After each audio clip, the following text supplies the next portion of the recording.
Hello traders and investors, welcome to Shaurya trading indicator. ఈ వీడియోలో మనము 3rd అక్టోబర్ కోసం సెన్సెక్స్ అండ్ అలాగే bank X support and resistance level చూద్దామండి. ఓకేనా. సో నేను ఫస్ట్ అయితే సెన్సెక్స్ చార్ట్ ఓపెన్ చేశాను కదా.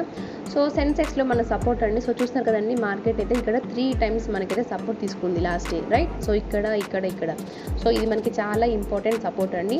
84,140 లెవెల్ అనమాట. ఓకేనా. ఒకవేళ సపోర్ట్ బ్రేక్ అయిందంటే నెక్స్ట్ మళ్ళీ మనకి 83,850 వరకు వెళ్ళే ఛాన్స్ ఉంటుంది. ఒకవేళ ఇది కూడా బ్రేక్ అయిందంటే నెక్స్ట్ మళ్ళీ మనము 83,160 వరకు కూడా వెళ్ళే ఛాన్స్ ఉంటుంది. ఓకేనా.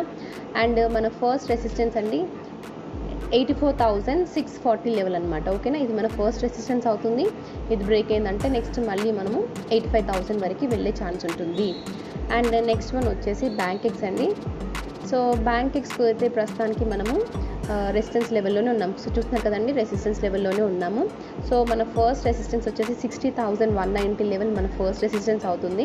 ఒకవేళ ఇది బ్రేక్ అయిందంటే నెక్స్ట్ మళ్ళీ మనము 60,400 దగ్గర రెసిస్టెన్స్ ఫేస్ చేసే ఛాన్స్ ఉంది. 400 to 450 రేంజ్లో రెసిస్టెన్స్ ఫేస్ చేసే ఛాన్స్ ఉంది. ఓకేనా. ఒకవేళ అది కూడా బ్రేక్ అయిందంటే నెక్స్ట్ మళ్ళీ మనము 60,600 వరకు వెళ్ళే ఛాన్స్ ఉంటుంది. అండ్ మన ఫస్ట్ సపోర్ట్ అండి 59,950 లెవెల్ మన ఫస్ట్ సపోర్ట్ అవుతుంది. సో మీరు చూడొచ్చు ఇక్కడ మార్కెట్ మనకైతే సపోర్ట్ తీసుకుంది, రైట్. సో ఇది చాలా డేస్ బ్యాక్ ఫామ్ అయిన సపోర్ట్ అనమాట. సో 19 సెప్టెంబర్ వచ్చి ఫామ్ అయిన సపోర్ట్ దగ్గరనే మార్కెట్ మళ్ళీ సపోర్ట్ తీసుకుంది. సో చూసారు కదండి ఇక్కడ. సో ఒకవేళ ఈ సపోర్ట్ బ్రేక్ అయిందంటే సపోర్ట్ 59,950 సపోర్ట్ అనమాట. ఒకవేళ బ్రేక్ అయిందంటే నెక్స్ట్ మళ్ళీ మనము 59,700 వరకు వెళ్ళే ఛాన్స్ ఉంటుంది. ఒకవేళ అది కూడా బ్రేక్ అయిందంటే నెక్స్ట్ మళ్ళీ మనము 59,180 వరకు వెళ్ళే ఛాన్స్ ఉంటుంది. ఓకేనా.